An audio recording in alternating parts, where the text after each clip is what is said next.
planet. Since her debut novel in 2012, she has sold over 40 million books and redefined the fantasy genre. This is amazing, actually. Just check this out. How many people actually showed up to her midnight release party last week? It's like Taylor Swift went somewhere. It's like crazy. Please welcome Sarah J. Maas. Magic, fantastical realities, and daring quests are not new concepts to the literary world. However, in the past 2 decades, society has experienced an uptick in these special worlds through young adult fantasy and speculative fiction. In a world where an escape from reality is needed, teens and even adults have turned to this new genre of fiction as a way to escape. Through these stories of resilience and hope surrounded by creative world building, YA fantasy and speculative fiction have put readers in a chokehold. Every year, the genre generates over $590 million in sales. Popular YA fantasy author Sarah J. Maas sold 4.83 million books in 2024 alone. Even the best-selling series of all time, Harry Potter, is a YA fantasy novel, and the numbers rise every year. For the past 4 years, YA fantasy has shown the highest growth rates than any other fiction genre. But what is the true reason behind this constant growth? It starts with escapism. A majority of these novels hold many common elements that allow readers to seamlessly step into different worlds. Despite the magic or unique elements unlike reality, we still experience relatable coming-of-age stories.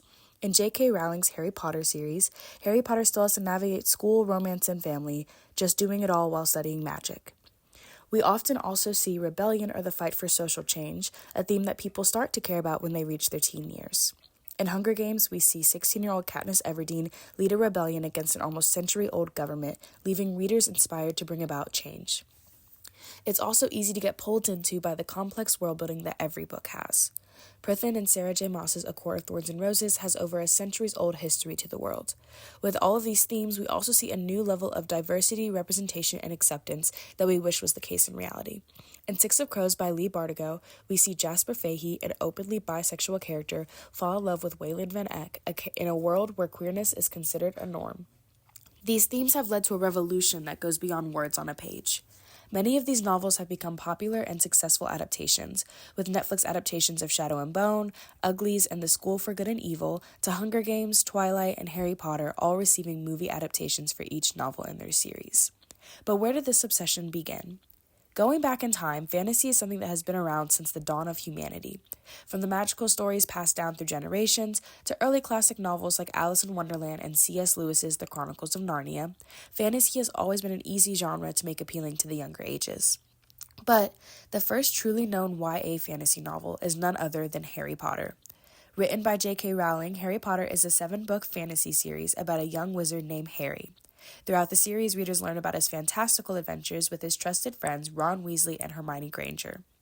Not only was Harry Potter the first truly YA fantasy book, but it also left a lasting impact on the genre. It redefined and expanded the scope of YA fantasy. It also popularized the idea of a fantasy series instead of just one book. It brought YA fantasy to the mainstream and created the idea of the fandom. From Potterheads to Trekkies, the idea of the fandom fostered loyal fans that boosted popularity and sales of YA novels. But nothing was more effective about spreading the word than the rise of BookTok. With currently 41.5 million posts under the hashtag BookTok and dozen other BookTok-based hashtags, BookTok has created an immense surge in publishing numbers. With this, authors like Sarah J. Maas and Leigh Bardugo are able to directly interact with fans and post updates about future books and projects. With this, we have seen a new trend to just read. BookTok has romanticized the idea of reading, going to bookstores, and supporting new authors. Like all social media, there are pros and cons, but it's objective when I say TikTok has paved the way for new communities, authors, and readers to connect and share their love of books. As for the future of this genre, well, we can definitely expect it to expand more. With new subgenres such as Afrofuturism with Black Panther, LGBTQ fantasy with Six of Crows, and interactive storytelling apps popping up, the only place for this genre to go is up. A rise in sales, popularity, and further reach impacting more young lives every day. We can even hope to see some of these newer but still iconic fantasy novels to be introduced into the English classroom. But at the end of the day, with the vast potential and adaptability of this genre, we can be sure that this is a genre that will stay relevant for many generations to come.